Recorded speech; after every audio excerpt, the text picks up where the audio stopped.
We lost a heartbreaker here last year. And so this year, just to, for our guys to finish the game the way they did, make some big time plays. Obviously, PJ and Chase were phenomenal. Hunter was great in the first half, kept us going, but just some big time baskets down the stretch when we really needed them.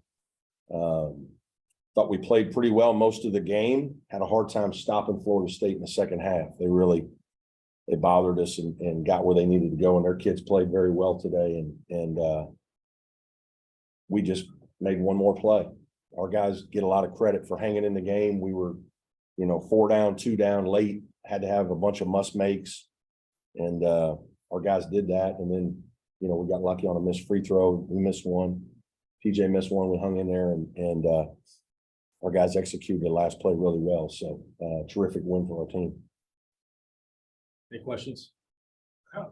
Just how big is Chase in those linking situations? He's really good. I mean, he makes you look good as a coach. He's got tremendous speed. He's athletic. He can get to the rim. He can make a three. I mean, he's not easy to guard in that scenario. It's a hard cover. And he obviously did a nice job of attacking the basket and making a good decision. Obviously, if they helped, we were going to kick the threes.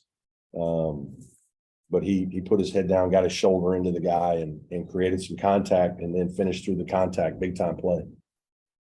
You guys have obviously had a great season so far, but you've had some really good teams come in here and not have success. Yeah. What does it mean to get one? Yeah, it means a lot. It's a hard place to play. Leonard and his staff have done an unbelievable job here over the years, tremendous program. And it's hard to beat these guys. We haven't had much success here. We've lost, I know last year we lost a 1-pointer, a couple of years before that, maybe we lost a 2-pointer. But it's a tough place to play. And, our guys have, we're highly motivated. I thought we were hungry. I thought we were prepared.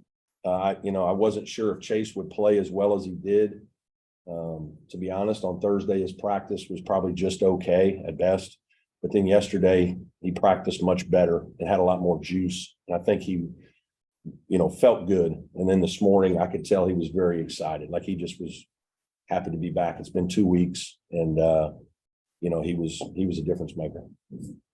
If they hadn't fouled, would you guys have shot it, look for a three, or? Yeah, we had a couple 3 actions in mind there. If we needed one, obviously we'd take 2. If we got a 2, we would have taken 2. But we had some looks for 3 as well, options, and they fouled. And I've lost that almost the exact same scenario at NC State back in, I think it was 18-19 year, that we missed the tournament by like 1 game, and it was almost eerily similar. So it's a hard deal, man. That fouling, not fouling. There are times you foul and you can bring losing into the equation. There's just, unless it's really, really, really late with 4 seconds, 3 seconds, it's hard. I've done it both ways. I've fouled and lost. I've not fouled. I don't know that I have the answer for that. Obviously, Leonard's won 1 million games. So, it's not coaching. Some of us just basketball gods and a little bit of luck. And we were very fortunate tonight. Everybody on Zoom can go ahead and ask a question. Hey, Brad, this is Larry. Just curious about Chase's conditioning and how he kept that up, and to be that explosive toward the end of a game, kind of remarkable given those circumstances. I was too. I didn't know if he had it in him. He did have some foul trouble, so he sat a good bit there. At least I felt like he sat a good bit. When he's out, it feels like a lot in the first half. But he was playing well. Sometimes, when you're playing well and making some plays, that adrenaline kicks in. I think he had a lot of adrenaline today because you haven't played in 2 weeks, and he was really excited to play today. And so I'm sure all of those things helped. What I think I'm worried more about is, all right, how does his ankle feel tomorrow, right? After we get back, and he's sore. It's kind of what happened to us at Duke after the Duke win. So that's where I'm more worried about anything, but cross my fingers, he'll be okay. Brad, this is Trevor. Matt. Do you have an update on Brennan? I don't. He didn't travel with us. We'll obviously touch base tomorrow and see how he's doing. Go ahead, Matt. So I was just going to ask, just being 4-1 on the road now in ACC play, just what does that mean? And kind of just getting off to this kind of start in road games, is how important is that? Well, it's critical if you're trying to win the league. And you got to win a bunch of games like we've won, right? I mean, we've won a bunch of close games, Virginia Tech, Pitt, and now this one. You got to be a little bit lucky, and you got to have guys that make plays down the stretch. And we've had a little bit of both. We've had guys make some big time plays. Probably been a little bit lucky, but my guys, I think we believe. I think my guys are confident. I think my guys are, committed to what we're doing, and we never felt panicked in any huddle. We were fine. I thought at the end of the first half, we maybe got a little antsy and separated. You make some shots at the beginning of the game. Hunter Tyson's throwing them in from everywhere. And, you think the game's going to be easy because you're playing so well. And it's like, hey, guys, they're going to go on a run too now. They went on a run, and obviously you're down 1 at half. We were fine. We just needed to regroup. I'm anxious to watch the film because our defense wasn't as good as it needed to be. And I need to figure out why that was. But I will say this, our offense, our guys made some big time plays and shots and a lot of free throws and attacked the basket and did some really nice things. Hey, Coach, Brad. it's Trevor again.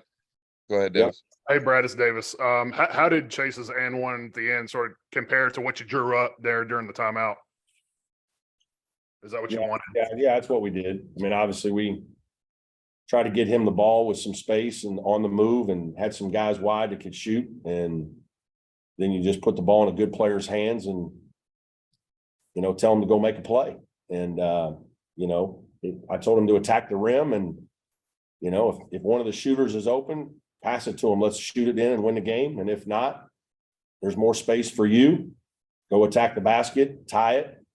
You might draw contact and get an and one. And there was plenty of time. There was, I think, 8 seconds. Is that right? 7 or 8 seconds. So there was plenty of time. And so, yeah, he did what we practiced. Coach, just You Trevor mentioned Hunter again. throwing You it in had- from all over the. Go ahead, Trevor. Thanks, Trevor. Matt. You got 18 turnovers tonight. How rare is it to do that on the road and win? Yeah, it is rare. It's not rare to do it down here. These guys, there's a little bit of feast or famine when you play them. Like, they're going to create some turnovers and steal some balls, but they're also going to open some things up if you can handle the pressure. And sometimes we do a better job than others. We did a little better job in the second half than the first. But again, that's part of the way they play. And so certain games are just going to be a little different. And this is certainly one of them.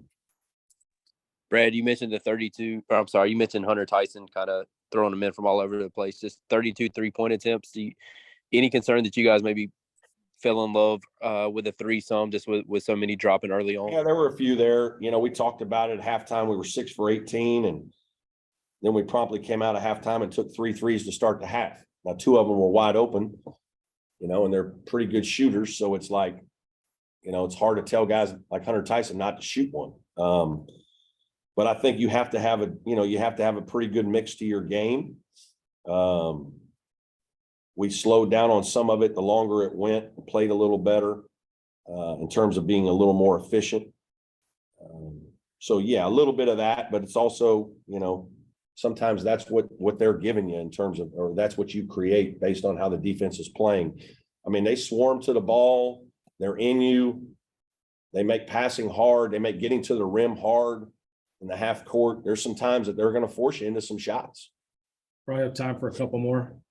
Brad, attacking the rim through contact with Chase, not a luxury you've had, I guess, last couple of years. Is that one of the things that made you confident, sort of going into this year, and Chase being able to bring that element? Well, just the luxury of having a point guard with the ball in his hands that can, have the size to attack against guards, either his size or people that he's, that are smaller than him. And then also, his athleticism and strength to be able to make plays in the paint. We haven't had that as much the last couple of years. And And so, yeah, that's a benefit of a bigger, stronger guard for sure. Brad, Right. how much of these games that come down to the end is just about kind of will to win and guys that want to take the big shot and want the ball in the big moment? And it seems like you have a lot of those guys this year. Yeah, I mean, this is about players now. Like, it's great what we drew up, but you know, Chase is an elite player that has the strength and speed and skill to attack the basket and make a big time play. You know, the same play with somebody else doesn't look nearly as good. It may not get to the rim. It may be a pull-up jump shot, and those are harder to make. And, you know, you don't make it, and then the coach play wasn't very good, right? I mean, so there's a little bit of this, good players. Hunter Tyson, big-time shot, right? PJ Hall, big-time plays, big-time player. Yeah, we have good players. That's why we're doing well. Thanks, coach. Okay, thanks, everybody.